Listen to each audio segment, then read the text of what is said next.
ఈరోజు మనం ధ్యానం చేసుకోబోయేటువంటి అంశం బలిపీఠము అనేటువంటి అంశాన్ని మనం ధ్యానం చేసుకొని పోతున్నాం. ఈ బలిపీఠాన్ని ఇంగ్లీష్లో ఆల్టర్ అని చెప్పి అంటారు. హెబ్రీ భాషలో ఈ బలిపీఠం అనేటువంటి పదానికి వధాస్థానము అని చెప్పి శబ్దార్థం కలదనమాట. వధాస్థానం అంటే ఏంటంటే వధించడం, అంటే దేన్నన్నా అక్కడ తీసుకెళ్ళి వధిస్తూ ఉంటుంటారు. ఐడియా ఉంది కదా, చంపటం లేకపోతే అదనమాట. ఇక్కడ గుడారానికి సంబంధించినటువంటి నియమాలకు పూర్వం నుంచే ఈ బలిపీఠాలని కట్టారనమాట. ఇవి ఇతరులు కట్టినటువంటి బలిపీఠాలు వంటివి అనమాట. వాటిలో మట్టితో కానీ చెక్కతో కానీ మరి రాతితో కానీ ఇట్లను కట్టారు. నిర్గమకాండం 20:24 చూడవచ్చు. ఈ విధంగా బలిపీఠాలు అనేటువంటివి బైబిల్ గ్రంథంలో మనకి చాలా కనిపిస్తూ ఉంటుంటాయి. సరే, ఇక్కడ మీరు గమనించినట్లయితే ఆరాధనలో బలిపీఠం ప్రధాన భాగం అని చెప్పి చాలామంది భావిస్తూ ఉంటుంటారు. ఆదికాండం 8:20 చూసినట్లయితే జలప్రళయం తర్వాత తమకు భద్రతనిచ్చినటువంటి ఓడలో నుండి బయటకు వచ్చినటువంటి జంతువులను బలి ఇవ్వడానికి నోవాహు నిర్మించిందే బైబిల్లో ప్రస్తావించబడినటువంటి మొట్టమొదటి బలిపీఠం అన్నమాట. తర్వాత బాబేల్లో భాషలు అనేటువంటి తారుమారు చేయబడిన తర్వాత ఈ మానవజాతి కూడా భూమి అంతటా కూడా వ్యాపించింది. ఆదికాండం 11:1-9 మీరు చూడొచ్చు. అక్కడ ఆరాధన చేయాలని చెప్పి తమలో అంతర్గతంగా ఉన్నటువంటి కోరికను బట్టి మానవులు ఏం చేశారంటే దేవునికి సన్నిహితం అవడానికి ప్రయత్నించారు. వారికి దేవుడు అంటే ఎవరో ఏమాత్రం తెలియదు. వారు ఆయన కోసం గుడ్డిగా తడవలాడారనమాట. అపోస్తలుల కార్యాలు 17:26-27 మీరు చూడొచ్చు. నోవహు కాలం నుంచి కూడా అనేక మంది ప్రజలు తమ దేవతల కోసం బలిపీఠాలు కట్టారు. వివిధ మతాలకు సంస్కృతులు చెందినటువంటి ప్రజలు కూడా అబద్ధ ఆరాధనలో బలిపీఠాలను ఉపయోగించారు. నిజమైనటువంటి దేవుడి నుంచి దూరం అయిపోయినటువంటి కొందరు మానవులు ఏం చేశారంటే బలి ఇవ్వడం, చివరికి పిల్లలను కూడా బలి ఇవ్వడం వంటి హేయమైనటువంటి ఆచారాల నిమిత్తం బలిపీఠాలను ఉపయోగించారు. కొంతమంది ఇజ్రాయేల్ రాజులు తాము యెహోవాను విడనాడినప్పుడు ఈ యొక్క బయలు వంటి అన్య దేవుళ్ళ కోసం కూడా బలిపీఠాలు కట్టించారు. మొదటి రాజుల గ్రంథం మీరు 16:29-32 మీరు చూడవచ్చు. అయితే ఇక్కడ ఇజ్రాయేలీలో మనం బలిపీఠాల గురించి చూసినట్లయితే నోవాహు అనుకుంటున్నాం కదండి మొట్టమొదట బలిపీఠం కట్టింది. కానీ నోవాహు కంటే ముందు ఎవరు బలిపీఠం కట్టారంటే బైబిల్లో ఉండదనుకున్నది. ఆదాము అవ్వలు తప్పిదం చేసినప్పుడు వాళ్ళకి చర్మపు చొక్కాలు తొడిగించాలంటే దేవుడు ఒక జంతువును బలిచ్చాడు. అది దేవుడే మొట్టమొదటి బలిపీఠం కట్టినట్లు చెప్పాలంటే ఒక విధంగా. కానీ మనకు బైబిల్లో మనిషి రూపంలో కట్టింది నోవాహు మొట్టమొదటి బలిపీఠం కట్టిందనమాట. నోవాహు తర్వాత మరి ఎవరైతే విశ్వసనీయులైనటువంటి వారు ఉన్నారో పురుషులు, మరి నిజమైనటువంటి దేవుణ్ణి యెహోవా ఆరాధనలో ఉపయోగించడానికి బలిపీఠాన్ని చాలామంది కట్టారు. అబ్రహాము ఎక్కడ షెకెంలో కట్టాడు. మరి బేతేల్ దగ్గర ఒక స్థలంలో, హెబ్రోన్లో ఇస్సాకుకు బదులుగా దేవుడిచ్చినటువంటి మరి పొట్టేలను అబ్రహాము బలి అర్పించినటువంటి మోరియా పర్వతంపై బలిపీఠాన్ని కట్టాడు. ఆ తర్వాత ఇస్సాకు, యాకోబు, మోసే ఇలాగా వాళ్ళంతా కూడా దేవుణ్ణి ఆరాధించడంలో ఉపయోగించడానికి అప్పటికప్పుడు బలిపీఠాలను కట్టినటువంటి సందర్భాలు మీరు చూడవచ్చు. నేను రెఫరెన్స్లు చెప్తాను, చదువుకోండి.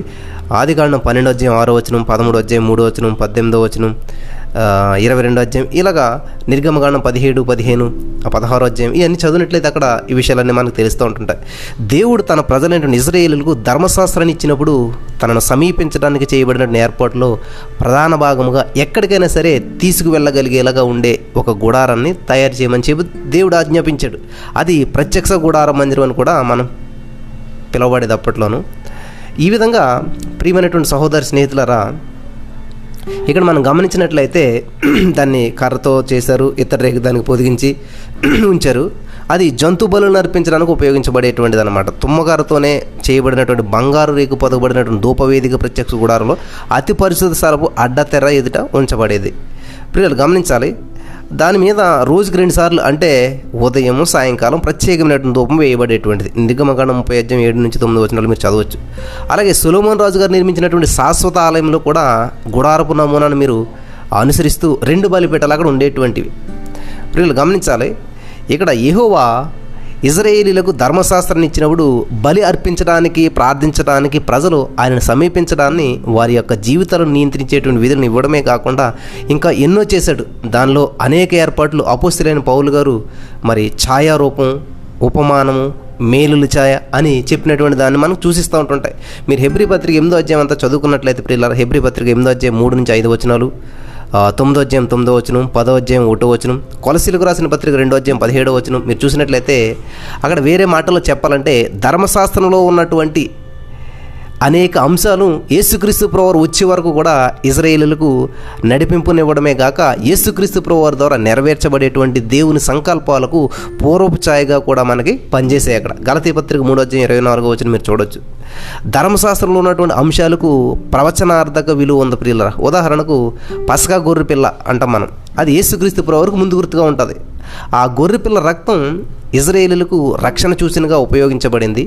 మరి యేసుక్రీస్తు ప్రభువారు లోక పాపను మోసుకొని పోవు దేవుని గొర్రెపిల్ల, మనల్ని పాపం నుంచి స్వతంత్రులుగా చేయడానికి ఆయన రక్తం ఒలికించబడింది. యోహాను సువార్త 1:29, ఎఫెసీ 1:7 మీరు చూడవచ్చు. ఈ విధంగా ప్రియులరా, గుడారానికి ఆలయ సేవకు సంబంధించిన అనేకమైనటువంటి విషయాలు ఆధ్యాత్మికమైనటువంటి వాస్తవాలకు సూచనగా ఉన్నాయి. హెబ్రీ పత్రిక 8:5, 9, 23 మీరు చూసినట్లయితే వాస్తవానికి మనుషుడు కాకుండా ప్రభువే స్థాపించినటువంటి నిజమైన గుడారం ఇక్కడ దాని గురించి పౌలు గారు రాస్తూ ఉన్నాడు. ఆయన ఇంకా అలా రాస్తే ఏమంటాడంటే, హస్తకృతము కానిది, ఈ సృష్టి సంబంధం కానిది, మరి ఘనమైనటువంటిది, పరిపూర్ణమైనది అయినటువంటి గుడారము ద్వారా యేసుక్రీస్తు ప్రభువారు రాబోచున్న మేలుల విషయమై ప్రధాన యాజకుడిగా వచ్చాడు అని చెప్పేసి మనం చూస్తూ ఉంటున్నాం. హెబ్రీ పత్రిక 8:1, 2, 9, 11 చూడవచ్చు. మరి ఘనమైనది పరిపూర్ణమైనది అనేటువంటి గుడారము యెహోవా గొప్ప ఆధ్యాత్మికమైనటువంటి ఆలయ ఏర్పాటు చేసినట్టుగా చూస్తూ ఉన్నాం. యేసుక్రీస్తు ప్రభువారు బలి ఆధారంగా మానవులు యెహోవాను సమీపించడానికి చేయబడినటువంటి ఏర్పాటని లేఖనాల ద్వారా మనకి తెలుస్తుంది. హెబ్రీ పత్రిక 9:2 నుంచి 10 వరకు మీరు చదవచ్చు. ప్రియమైనటువంటి సహోదరి స్నేహితులారా, జాగ్రత్తగా గమనించాలి. ఇక్కడ మనం చూసినట్లయితే ఇక్కడ దహన బలి అర్పించబడేటువంటి బలిపీఠం కూడా ప్రవచనార్థక విలువ కలిగినటువంటిదిగా మనకు తెలియజేస్తూ ఉంది. అది దేవుని చిత్తమును కూడా లేదా యేసుక్రీస్తు ప్రభువారి యొక్క పరిపూర్ణ మానవ బలిని అంగీకరించడానికి ఆయన సమ్ముఖతను సూచిస్తున్నట్లుగా మనకి ఇక్కడ తెలుస్తుంది. హెబ్రీ పత్రిక 10:10 మీరు చదవచ్చు. తర్వాత చూసినట్లయితే హెబ్రీలకు రాసినటువంటి పత్రికలు పౌలు గారు ఆసక్తికరమైనటువంటి వ్యాఖ్యలు చేస్తూ వచ్చాడు. అక్కడ ఏంటంటే, మనకొక బలిపీఠం ఉన్నది, దాని సంబంధమైనటువంటి వాటిని తినుటకు గుడారంలో సేవ చేయవారికి అధికారం లేదు. హెబ్రీ పత్రిక 13:10 మీరు చదవచ్చు. ఆయన ఏ బలిపీఠం ఉద్దేశించి మాట్లాడుతున్నాడని మనం చూసినట్లయితే హెబ్రీ 13:10 ప్రస్తావించబడినటువంటి బలిపీఠము తుది విందు, అనగా యేసుక్రీస్తు ప్రభువారు ప్రభురాత్రి భోజన సమయంలో యేసుక్రీస్తు బలిని పునరుజ్జింపజేస్తుందని చెప్పబడేటువంటి ప్రభురాత్రి సంస్కారం గురించి మనకి అక్కడ ఉపయోగించబడేటువంటి బలిపీఠం అని చెప్పి చాలామంది క్యాథలిక్ అనువాదకులు అంటూ ఉంటుంటారు. కానీ పౌలు చర్చిస్తున్నటువంటి బలిపీఠం అలంకారికమైనదని చెప్పి మరి పూర్వాపార సందర్భం నుంచి మీరు చూడవచ్చు ప్రియులారా. ఈ లేఖనంలో మీరు గమనించినట్లయితే బలిపీఠం అనేటువంటి పదం సూచనార్థకమైనదేనని చెప్పి చాలామంది పండితులు భావిస్తూ ఉన్నారు. దేవునికి స్తోత్రం కలుగును గాక. హల్లెలూయా. ఇక్కడ గమనించినట్లయితే ఈ బలిపీఠాలు మరి ఎవరు ఎక్కువగా మరి చేస్తారో ఉపయోగిస్తూ ఉంటుంటారంటే చాలా విషయాలు బలిపీఠం గురించి ఉన్నాయి. యేసన్న గారు తన పరిచర్య జీవితంలో 17వ సంవత్సరం ఇంటిని విడిచిపెట్టి వచ్చేసిన తర్వాత ఆయనకి ఒక 10 years తర్వాత వాళ్ళ నాన్నగారు వచ్చి పరిచర్యలో వాడబడుతూ ఉన్నప్పుడు, నాన్న మరి నీకు అందరూ వివాహం చేయట్లేదేంటని అడుగుతున్నారు, పరిచర్యలోకి వచ్చే బాగానే ఉంది, మరి నువ్వు ఒంటరిగా ఉండటం మంచిది కాదు కాబట్టి నీకు వివాహం చేయాలి అని అనుకున్నప్పుడు యేసన్న గారు వాళ్ళ తండ్రి గారితో మాట్లాడినటువంటి మాటలు చాలా ఆశ్చర్యాన్ని కలిగిస్తూ ఉంటుంటాయి.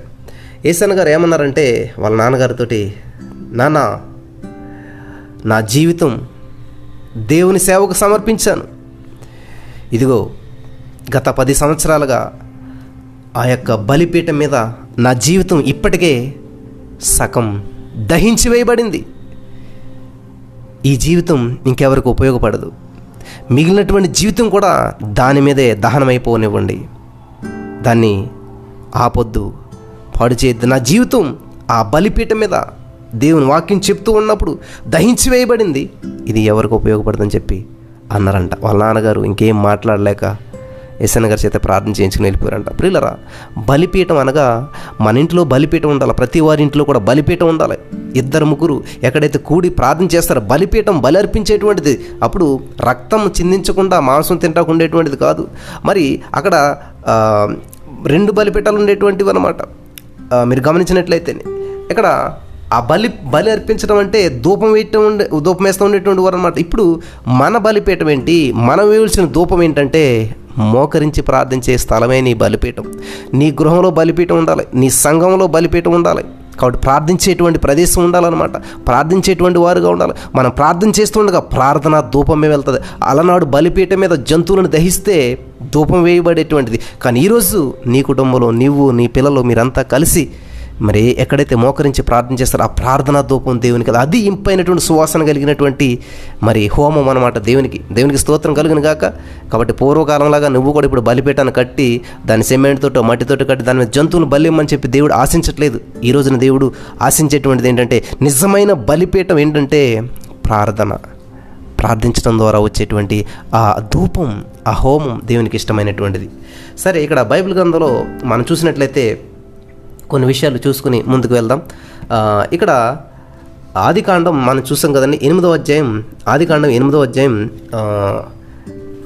8వ అధ్యాయం 20వ వచనంలో మనం చూసినట్లయితే అక్కడ దేవుని వాక్యం సెలవిస్తూ ఉందంటే, ఒకసారి నేను చదువుతాను చూడండి. అప్పుడు నోవాహు యెహోవాకు బలిపీఠం కట్టి పవిత్ర పశువులన్నిటిలోనూ పవిత్ర పక్షులన్నింటిలో కొన్ని తీసుకుని ఆ బలిపీఠం మీద దహన బలి అర్పించెను. దేవునికి స్తోత్రం. ఇక్కడ మొట్టమొదటి బలిపీఠం అనమాట. ఎవరు నిర్మించారంటే నోవాహు నిర్మించాడు. ఇది మనందరికీ తెలిసినటువంటి విషయం, జాగ్రత్తగా గమనించాలి. అలాగే నిర్గమకాండంలోకి వెళ్ళినట్లయితే మనం నిర్గమకాండం 17వ అధ్యాయం 15వ వచనం చూసినట్లయితే, తర్వాత మోసే ఒక బలిపీఠమును కట్టి దానికి యెహోవా నిస్సి అని పేరు పెట్టును. ఇక్కడ మోసే కట్టినటువంటి బలిపీఠను మనం చూస్తూ ఉన్నాం. దానికి ఆయన ఒక పేరు పెట్టాడు, యెహోవా నిస్సి అనేటువంటి పేరు పెట్టినటువంటి సందర్భాన్ని మనం చూస్తూ ఉన్నాం. ఆదికాండంలో 12వ అధ్యాయం 8వ వచనం మీరు చూసినట్లయితే అక్కడ ఏమని ఉన్నదంటే, అక్కడ నుండి అతడు బయలుదేరి బేతేలునకు తూర్పునున్నటువంటి కొండకు చేరి పడమటనున్నటువంటి బేతేలునకు తూర్పునున్నటువంటి హాయికిని మధ్యన గుడారం వేసి అక్కడ యెహోవాకు బలిపీఠం కట్టి యెహోవా నామమున ప్రార్థన చేసెను. ఎవరు?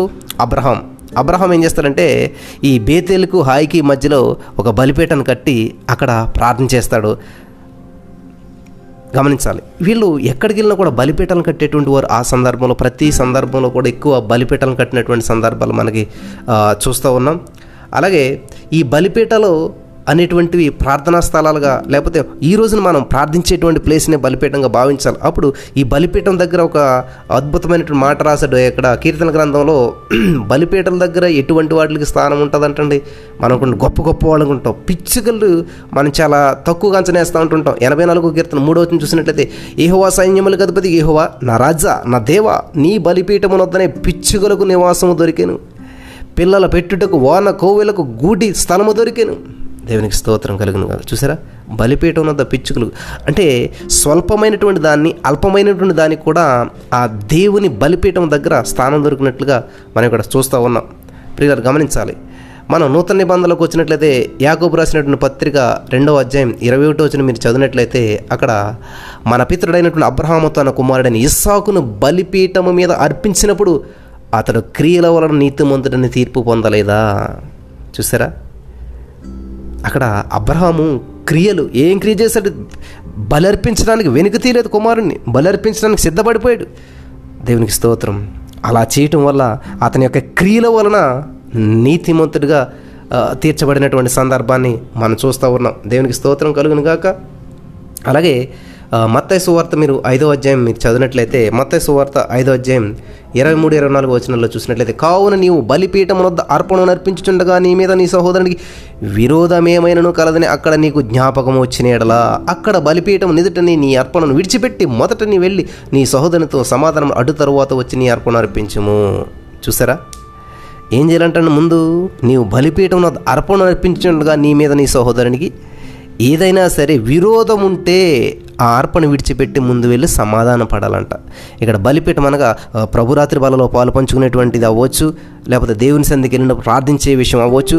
బలిపీఠం అనగా ప్రార్థించేటువంటి ప్లేస్లోకి వెళ్ళినప్పుడు ఎవరి మీద నేను క్షమాపణలు అంటే ముందు క్షమించు, ఫోన్ చేసి మాట్లాడి క్షమించమని చెప్పి ఇక్కడ దేవుని వాక్యం సెలవిస్తుంది. ప్రియులారా జాగ్రత్తగా వింటున్నారు కదా. 25వ వచనం చూద్దాం. మత్తయి 5:25, నీ ప్రతివాదితో నీవును త్రోవలో ఉండగానే త్వరగా వానితో సమాధాన పడము, లేని ఎడల ఒకవేళ నీ ప్రతివాది నిన్ను న్యాయాధిపతికి అప్పగించును అని చెప్పేసి అక్కడ దేవుని వాక్యం మనకి స్పష్టంగా తెలియజేస్తూ ఉంది. దేవునికి స్తోత్రం కలుగును గాక. అలాగే లేవీకాండంలో కూడా మనం చూసినట్లయితే ఒక మాట ఉన్నది. లేవీకాండం 6వ అధ్యాయం 13వ వచనం చదివినట్లయితే, బలిపీఠము మీద అగ్ని నిత్యము మండుచుండవలెను, అది ఆరిపోకూడదు. కాబట్టి ఈ రోజున నీ గృహంలో నీ హృదయమే దేవునికి బలిపీఠం. నీ హృదయంలో మండుచూ ఉండాలి అగ్ని, దేవుని స్తుతిస్తూ ఉండాలి, దేవుని మహింపరుస్తూ ఉండాలి. ఎప్పుడు కూడా ఈ బలిపీఠం మీద అగ్ని ఎప్పుడు కూడా మండుతూనే ఉండాలి ప్రియులారా, ఆరిపోకూడదు. కాబట్టి నీ హృదయంలో ఉన్న బలిపీఠంలో దేవునికి ఎప్పుడు కూడా స్తుతియాగం చేస్తున్నామా, ప్రార్థిస్తూ ఉన్నామా గమనించాలి. చాలా ప్రాముఖ్యమైనటువంటి విషయాలు ఇవన్నీ కూడా. అలాగే యెహోషువ గ్రంథం 22వ అధ్యాయం 11వ వచనంలో మనం చూసినట్లయితే చాలా ప్రాముఖ్యమైనటువంటి విషయం అక్కడ ఉంటుంది. అప్పుడు రూబేనీయులను, గాదీలను, మనస్సే అర్ధగోత్రపు వారును ఇశ్రాయేలుల ఎదుటి వైపున యొర్దాను ప్రదేశంలో కనాను దేశం ఎదుట బలిపీఠమును కట్టిరని చెప్పి ఇశ్రాయేలులకు వర్తమానం వచ్చెను. ఎవరెవరు కట్టారంటండి? యొర్దాను ప్రదేశంలో కనాను దేశం ఎదుట బలిపీఠం కట్టింది ఎవరంటండి? రూబేనీయులు, గాదీలు, మనస్సే అర్ధగోత్రపు వారు అందరూ కూడా బలిపీఠం కట్టారంటండి. దేవునికి స్తోత్రం కలుగును గాక. అలాగే సమూయేలు రాసినటువంటి 2 సమూయేలు గ్రంథం 24వ అధ్యాయం 18వ వచనం మీరు చూసినట్లయితే అక్కడ దేవుని వాక్యం చెల్లిస్తుందంటే, ఆ దినమున గాదు దావీదునద్దకు వచ్చి, నీవు పోయి యెబూసీయుడైనటువంటి అరౌనా యొక్క కళ్ళంలో యెహోవా నామమున ఒక బలిపీఠం కట్టించమని అతను ఇక్కడ దావీదుతో చెప్తున్నాడు. నువ్వు బలిపీఠం కట్టించవయ్య అక్కడ అని చెప్పి గాదు అరౌనా కళ్ళంలో మరి యెహోవా నామమున ఒక బలిపీఠం కట్టించమని చెప్పి దావీదుతో చెప్తూ ఉన్నాడు. దేవునికి స్తోత్రం కలుగును గాక. హల్లెలూయా. మరి అక్కడే యెరూషలేము మందిరం నిర్మించడం, అక్కడ అవన్నీ మనం చూస్తూ ఉంటుంటాం. దేవునికి స్తోత్రం కలుగును గాక. అలాగే మొదటి రాజుల గ్రంథం 8వ అధ్యాయం 22వ వచనంలో మనం చూసినట్లయితే అక్కడ మొదటి రాజుల గ్రంథం 8వ అధ్యాయం 22వ వచనంలో చూసినట్లయితే, ఇశ్రాయేలు సమాజకులందరూ చూచుచుండగా సొలొమోను యెహోవా బలిపీఠం ఎదుట నిలబడి ఆకాశం తట్టు చేతులెత్తి ప్రార్థన చేస్తాడు అతను. ప్రియులు గమనించాలి. మరి ఆలయ ప్రతిష్ట సమయంలో మరి సొలొమోను ఇక్కడ దేవుని మందిరంలో ఉండి అక్కడ బలిపీఠం కడతారు. అక్కడ బలిపీఠం మీదకి ప్రార్థించిన అగ్ని దిగి రావడం అద్భుతం చూస్తూ ఉంటుంటాం. సొలొమోను అక్కడ ఎక్కడ ప్రార్థన చేస్తున్నాడు? బలిపీఠం ఎదుట నిలబడి ప్రార్థన చేస్తూ ఉన్నాడు. కాబట్టి ఈ రోజున నీటిలో బలిపీఠం ఏర్పాటు చేసుకుని నీ హృదయంలో బలిపీఠం ఏర్పాటు చేసుకోవాలి. దేవునికి స్తోత్రం కలుగును గాక. ఒకవేళ మీరు సమయాన్ని మీరు వృధా చేసుకుంటారేమో, మీ ఇంట్లో సరైనటువంటి బలిపీఠం లేనట్లయితే ప్రియులరా, సైతాను మన మీద దాడి చేయడానికి ఈజీగా మరి లొంగిపోవలసినటువంటి పరిస్థితి మనకు ఏర్పడుతుంది. హోషేయ గ్రంథం 8వ అధ్యాయం 11వ వచనం చూసినట్లయితే, ఎఫ్రాయిము పాపమునకు ఆధారముకు బలిపీఠం ఎన్నెన్నో కట్టెను. ఎఫ్రాయిం ఎటువంటి బలిపీఠాలు అంటే పాపానికి ఆధారమైన బలిపీఠాలు ఎన్నో కట్టాడంట. కాబట్టి ఎటువంటి బలిపీఠాలు కడుతున్నాం ఈ రోజున? మన జీవితాన్ని దేనికి ఉపయోగిస్తూ ఉన్నాం గమనించాలి ప్రియులరా, జాగ్రత్తగా. ఇర్మియా గ్రంథంలో కూడా ఒక మాట ఉంది, చూసుకుందాం. ఇర్మియా గ్రంథం 32వ అధ్యాయం 25వ వచనం మనం చూసినట్లయితే, ఇర్మియా గ్రంథం 32వ అధ్యాయం 25వ వచనం, యెహోవా ప్రభువా, ధనమిచ్చి ఈ పొలమును కొనుక్కొని సాక్షులను పిలుచుకొనుమని నీవే నాతో సెలవిచ్చు. అయితే ఈ పట్టణము కల్దీల చేతికి అప్పగించబడుచున్నది అని చెప్పేసి అక్కడ 35వ వచనం మనం చూద్దాం. వారు తమ కుమార్తెలను ప్రతిష్ఠింపవలనని బెన్హినోము లోయలోనున్నటువంటి బయలునకు బలిపీఠమును కట్టారు. ఎక్కడంటే ఇజ్రాయేలీలు ఈ బెన్హినోము లోయలో ఉన్నటువంటి బయలుకు బలిపీఠాలు కట్టారంట. ఈ రోజున దేవుని చేత నువ్వు ఆశీర్వదించబడినటువంటి వ్యక్తిగా ఉండి కూడా నీ యొక్క స్థానము బలిపీఠాలు ఎవరికి కడతా ఉన్నారో ఒకసారి ఆలోచన చేయాలి నా ప్రియమైనటువంటి సహోదరి స్నేహితులరా. ఇక్కడ మనం చూసినట్లయితే మలాకీ గ్రంథంలో ఒక మాట ఉన్నది. 2వ అధ్యాయం 13వ వచనం చదివినట్లయితే అక్కడ, మరియు రెండవసారి మీరాలాగుననే చేయుదురు, యెహోవా బలిపీఠమును మీరు ఏడుపుతోనూ కన్నీళ్లతోనూ రోదనముతోనూ తడుపుదురు అని చెప్తూ ఉన్నాడు. ఇక్కడ ప్రియులు గమనించాలి, యెహోవా బలిపీఠాన్ని మీరు వేడితో తడుపుతారంటే అందుకని మీ అర్పణలు అంగీకరించట్లేదంట దేవుడు ఎందుకు అర్పణలు అంగీకరించట్లేదంటే ఏడుపుతోనూ కన్నీళ్లతోనూ రోదనతోనూ మీరు తడుపుతున్నారు కాబట్టి మీ అర్పణలను దేవుడు అంగీకరించట్లేదు అని చెప్పి ఇక్కడ సెలవిస్తుంది దేవుని వాక్యం. హెబ్రీయులు రాసిన పత్రిక 13వ అధ్యాయం మీరు 10 నుంచి 15 వచనాల వరకు చదివినట్లయితే, మనకు ఒక బలిపీఠం ఉన్నది, దాని సంబంధమైన వాటిని తినుటకు గుడారంలో సేవ చేయు వారికి అధికారము లేదు అని అపోస్తలుడైన పౌలు హెబ్రీయులకు రాస్తూ చెప్తున్నటువంటి సందర్భం. మనకు ఒక బలిపీఠం ఉన్నది. ఎవరా బలిపీఠం? యేసు. కాబట్టి యేసు నామమును ఒప్పుకొనుచు మనం ఏం అర్పించాలంటండి? జిహ్వ ఫలం అర్పించాలంట. ప్రియులు గమనించాలి, బైబిల్ గ్రంథం ఇలాగా బలిపీఠాలు చాలామంది నిర్మించారు. ఆల్మోస్ట్ ఒక 20 మెంబర్స్ 20 మంది వరకు మరి బైబిల్ గ్రంథంలో బలిపీఠాలు నిర్మించినట్టు తెలియజేస్తుంది. కాబట్టి అన్నిటికంటే ముఖ్యంగా మనం గమనించవలసింది, నీకు బలిపీఠం ఉన్నదా ఇంట్లో? ఆ బలిపీఠం దగ్గర ఎప్పుడు ఆ దీపం ఆరిపోకుండా, అగ్ని ఆరకుండా ప్రార్థనా శక్తి వెళ్తూ ఉన్నదా? ప్రార్థనా ధూపం వేస్తూ ఉన్నారా? గమనించండి. మీ ఇల్లే ఒక బలిపీఠంగా మారాలి, మీ హృదయమే ఒక బలిపీఠంగా మారాలి. మరి ఆ బలిపీఠం మీద ఎప్పుడు ధూపం దేవుని సన్నిధికి వెళ్తూ ఉండాలి. అటువంటి భాగ్యం ఈ మాటలు వించిన వారందరికీ దేవుడు దయచేయను గాక. ఆమేన్.